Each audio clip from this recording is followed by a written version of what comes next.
হাজারো খুনের দায়ে যে দোষী সেই হাসিনার প্রতি একটা ছোট্ট উপহার।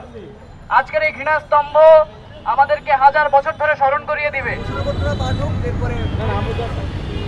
2024 সালের 5 আগস্ট ফ্যাসিবাদ বিরোধী লড়াই বিজয়ী হয়। হাজারো শহীদের রক্তে রঞ্জিত এই বিজয় খুনি হাসিনাকে ক্ষমতার মসনদ থেকে আস্থা করে নিক্ষেপ করে। মেট্রো রেলের এই বিশাল স্তম্ভে আকাশে হাসিনার বিশালকায় চিত্র ফ্যাসিবাদের এক প্রতীক হয়ে দাঁড়িয়েছিল।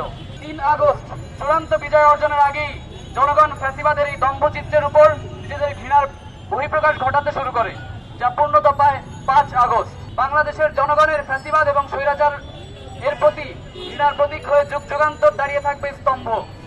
আগামী দিনের বাংলাদেশে যে কোনো শাসককে স্বৈরাচারী এবং ফ্যাসিবাদী হয়ে ওঠার পরিণতি স্মরণ করিয়ে দিতে এই স্তম্ভকে যুগ যুগান্তর ধরে সংরক্ষণ করার গণ ঘোষণা দেওয়া হলো। আজকে এই নামফলক স্থাপন করা হলো। এই নামফলক স্থাপনের তারিখ হচ্ছে 28 সেপ্টেম্বর 2024, বাংলায় 13ই আশ্বিন 1431 বঙ্গাব্দ।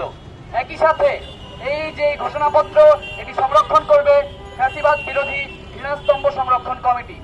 বন্ধুগণ, আমরা আহ্বান জানাতে চাই সারা বাংলাদেশে ফ্যাসিবাদের প্রতি ঘৃণার প্রতীক হয়ে দাঁড়িয়ে থাকা অসংখ্য স্তম্ভ, অসংখ্য চিত্র, যেগুলোর উপরে মানুষ তার ঘৃণা, তার যে ক্ষোভ সেটির বহিঃপ্রকাশ ঘটিয়েছে, সেই ঘৃণা স্তম্ভগুলোকে সংরক্ষণ করুন, সেই ঘৃণার প্রতীকগুলোকে সংরক্ষণ করুন। দরকার হলে আমাদের সাথে যোগাযোগ করুন, আমরা সেসব সংরক্ষণের উদ্যোগ গ্রহণ করব।